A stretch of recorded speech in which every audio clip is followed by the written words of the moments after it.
So we're here on the railway.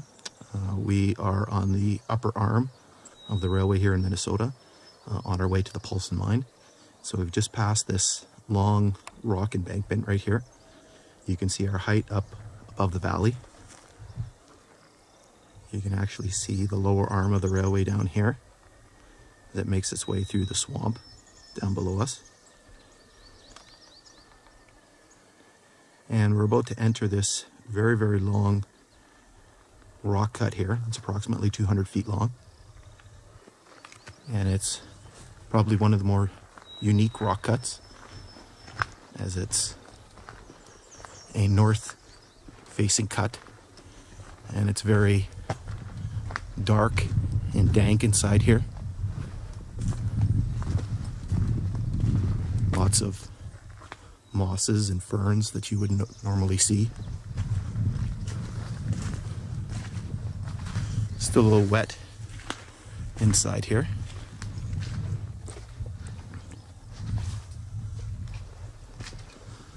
With our wet spring that we've had.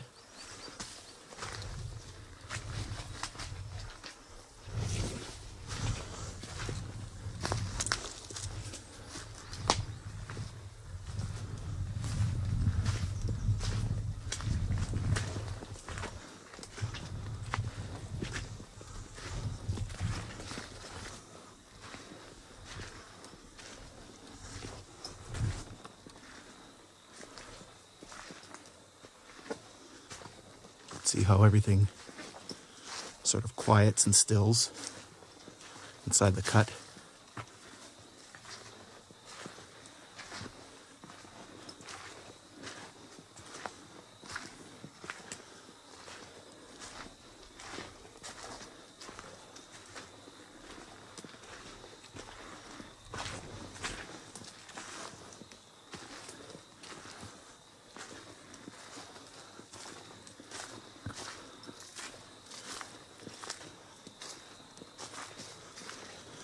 You can see how it's a very, very picturesque, very pretty area.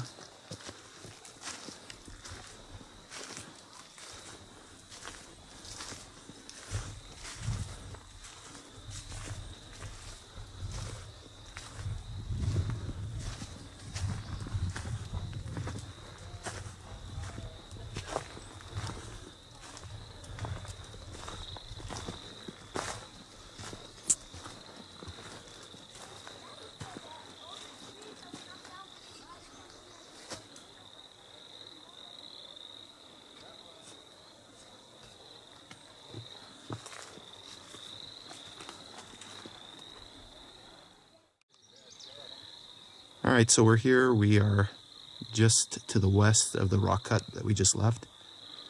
And you can see our view above the valley here. How high up the railway is on the side of this ridge.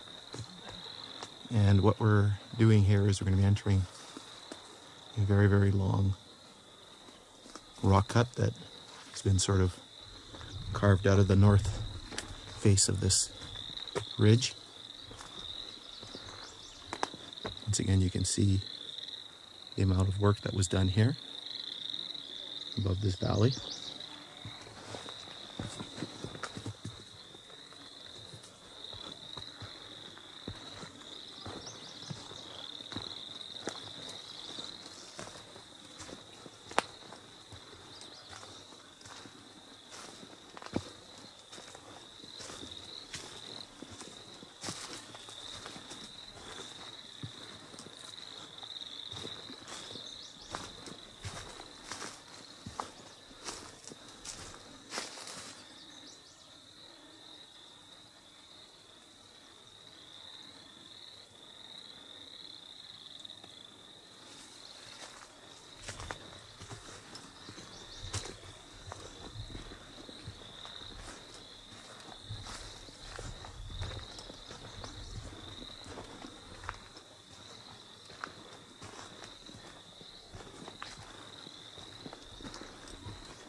You can see there's more rock work here. And then the railway continues on its way westward as we near this a very, very long trestle.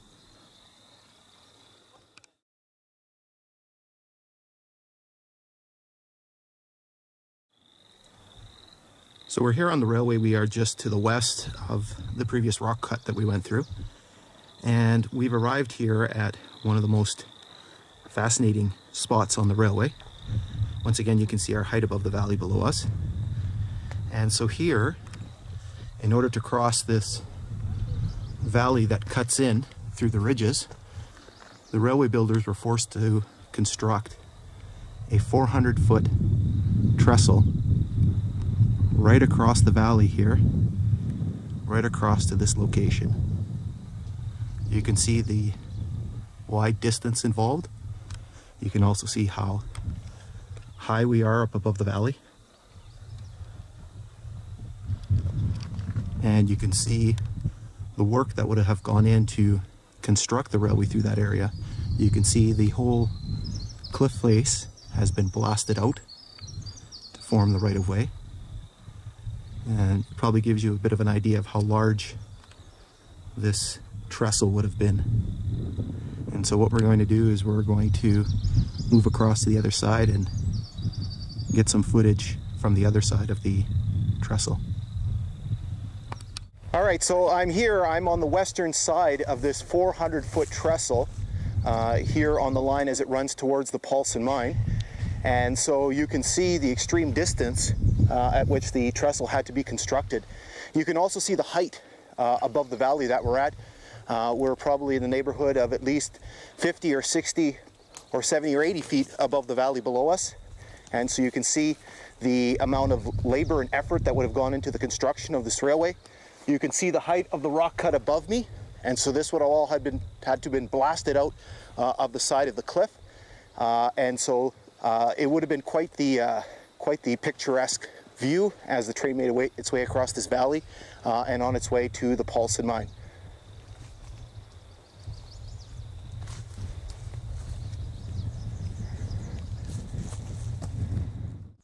Okay, so we're standing here. We are on the western side of the trestle here on the line to the Paulson mine. So you can see how far we are above the valley once again. And so you can see the distance over to the other side.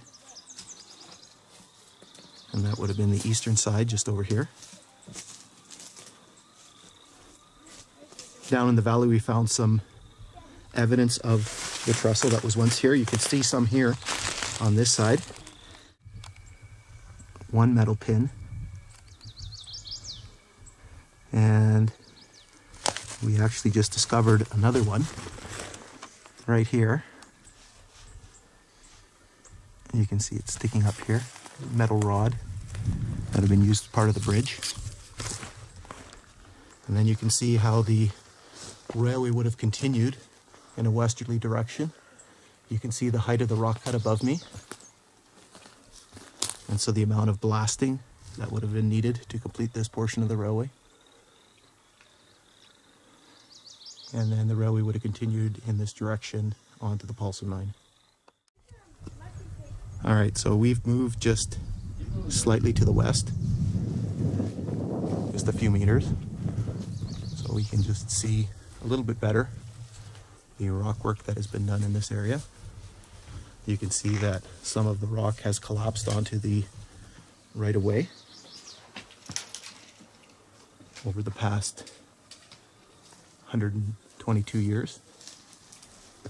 Once again, you can see looking across to the other side on the eastern side of the trestle. And you can see the valley. And then the distance down to the bottom. And then the railway continues this way in this westerly direction towards the Paulson mine.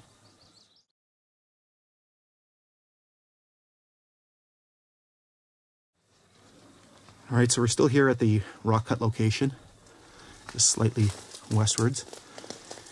And here you can get a little bit better sense of the height of the cut. And as the grade continues westward in that direction. And so you can see that a good 30 or 40 feet of the ridge above us had to have been removed by the builders to construct this.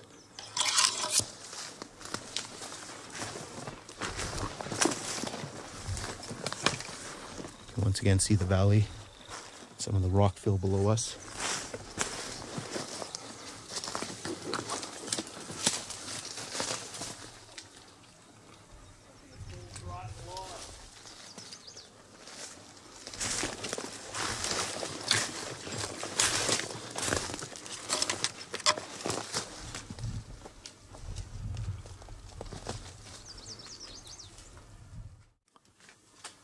All right, so we're on the railway, and we're once again westward of the large trestle, several meters now. And we can see that there's yet another example of rockwork here. You can see we're getting closer to the opposite side of the valley now. So you can see the rockwork in this area. It's a bit grown in here as I work my way through.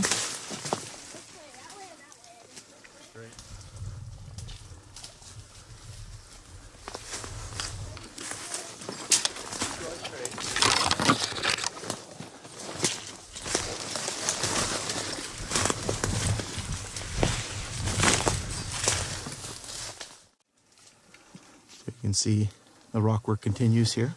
It gets a little bit higher as we move along.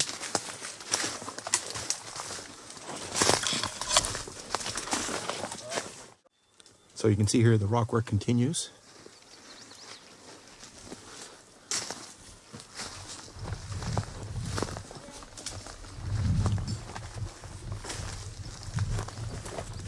Certainly a little bit less so in this area. It's not as steep. We're coming to the intersection of the valley